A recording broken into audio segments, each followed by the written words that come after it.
December 17, 1944. Belgium. Attiga twee, Sputters. And dies. Hitler's sharpest spear, out of gas. 67 tanks, 149 half-tracks, 5,000 elite troops, and not a drop to move them. Then, the miracle. 50,000 gallons. Enough on paper to punch to the Meuse. But if they can leave this behind, the war is already lost. Rows of olive drab jerry cans. 50,000 gallons. Enough to push to the Meuse on paper. If they can leave this behind, the war is already lost. They found pyramids of gasoline 3 meters high, stretching 200 meters. Enough to make Peiper believe, for one brief hour, that fate had shifted. Kampfgruppe Peiper, 5,000 men, 117 tanks and assault guns, 600 vehicles. The sharpest point of Hitler's northern spear. Their mission: cut through Rollbahn D, seize bridges at Trois-Ponts and Stavelot, and drive for the Meuse. Just hours earlier, 18 men of the 99th Infantry Division had held Peiper's spear for 10 hours. A single platoon, delaying 5,000. For Peiper, this was salvation. For history, it was revelation.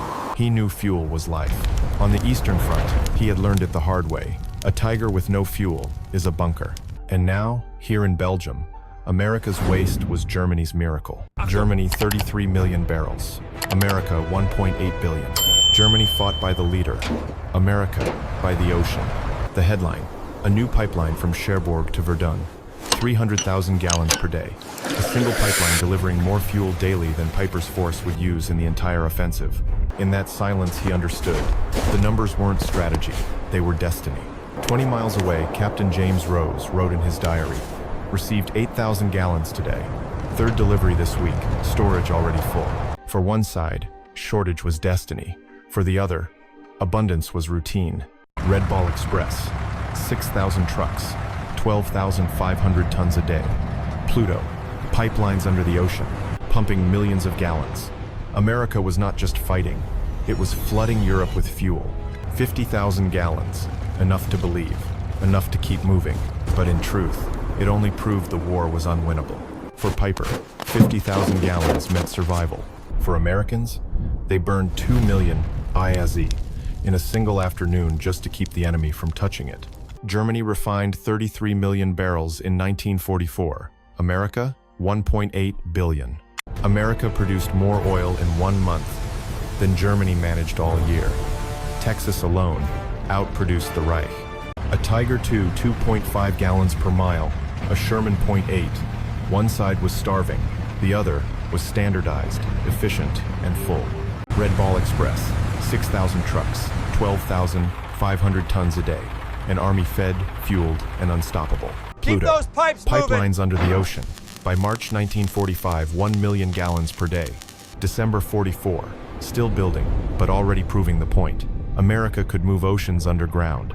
If threatened, torch it. 2 million gallons up in smoke, just to deny the enemy. For Germany, fuel was sacred. For America, it was expendable. Germany's spearhead jammed on farm roads. Keep going. America's lifeline flowed on highways of its own making. Bastogne, the sky cleared. December 23rd. Operation Repulse began. 241 C-47 seconds. Fuel, food, ammunition, dropped to men surrounded. Germany measured by liters. America wasted by oceans.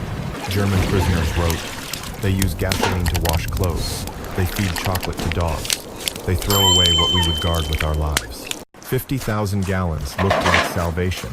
In truth, it was proof. Proof that Germany wasn't fighting a war. It was fighting its own execution. Maps called them highways. Ardennes gave them goat paths, traffic jams, idling engines, fuel evaporating. Fuel burned while no one moved.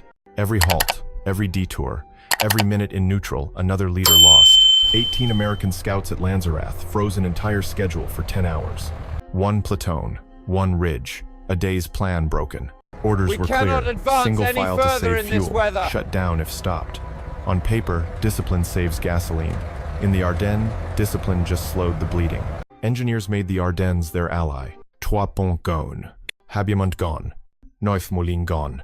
Every blown bridge meant a new detour. Every detour meant idling lines that drank fuel they didn't have. The enemy didn't just hold the bridges, They lit the sky. American gasoline was too good for German engines. The tragedy? There wasn't enough of it. The Ardennes is not a battlefield. It's a machine built to grind fuel into failure. Stavelot. Engineers pour gasoline trails, white phosphorus, and the sky turns black. 3 days of fire, millions of gallons gone by American choice. Claims on exact gallon counts vary by source. Destruction was decisive. In that pillar of smoke, the truth was written. America didn't need every gallon to win. It only needed Germany to need every gallon to survive. Standardization, throughput, interchangeable parts. The United States fought with factories as much as with rifles. War isn't just explosions, it's choices. At Stavelot, America chose arithmetic over romance. Bastogne holds, weather clears. From December 23, C-47 second stitch, the sky supplies float down. When the window opens, American logistics flies. Deny the enemy, feed your own, two sides of the same equation. This is how you win a winter war. You keep moving. Peiper still had teeth panthers, tigers, veterans. What he didn't have was a way across the river or enough fuel to turn mistakes into momentum. No bridges, no fuel, no time. Every U-turn in the Ardennes was measured in gallons. American engineers didn't just fight the enemy, they fought geography and won. The Ardennes ate fuel first, and armies second. Caged by blown bridges, fuel gauges kiss zero. December 23. The spearhead, dry. Night of December 23rd, Peiper walks out, his tanks stay. 39 runners, perfect, but dry. Millions of Reichsmarks, abandoned for lack of gallons. Gleize became a graveyard of steel. The sharpest spear snapped. Tiger II, number 213, left behind in December 44, still here today. A monument to when tactics met logistics and lost. The Ardennes didn't just eat fuel, it consumed Germany's last chance. Gleize was the proof. Courage could carry you miles. Gasoline carried you home. Germany bet on captured cans. America bet on pipelines, trucks, refineries, and time. Oil, 33 million against 1.8 billion. Aircraft, 120,000 against 324. Tanks, 47,000 against 88. Fuel, 5 million gallons against 7.5 every single day. Wars aren't won by courage alone, they're won by throughput, by who can push more fuel, more steel, more food, every single hour. In the Bulge, America didn't just outfight Germany, it outproduced it by oceans. By 1944, production ratios exceeded 5-1. In petroleum, 50-1. Industrial warfare had one truth. Numbers decide, factories beat tactics. A tiger sits in Gleize, fuel gauge empty. A monument to the day tactics met logistics and lost. History is written in steel and fire, but it's decided in gallons.